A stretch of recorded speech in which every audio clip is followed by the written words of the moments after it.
سیاہ لباس کے متعلق ائمہ اہل بیت کی تعلیمات سماعت فرمائیں۔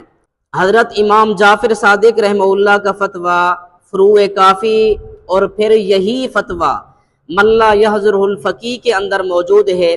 ایک بندے نے حضرت امام جعفر صادق رحمہ اللہ سے پوچھا کہ میں سیاہ رنگ کی ٹوپی پہن کر نماز پڑھ سکتا ہوں؟ حضرت رحمہ اللہ نے فرمایا نہیں۔ حضرت صاحب نے فرمایا کہ سیاہ رنگ یہ جہنمیوں کا لباس ہے۔ حضرت امام صاحب رحمہ اللہ سیاہ رنگ کی ٹوپی کی اجازت نہیں دیتے اور مرید مکمل سیاہ لباس اپنا شعار بنائے ہوئے ہیں۔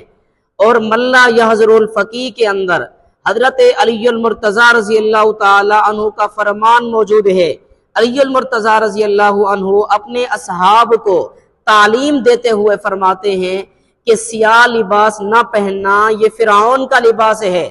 امامیہ مذہب اور ائمہ اہل بیت کی تعلیمات یہی ہیں کہ سیاہ لباس ممنوع ہے۔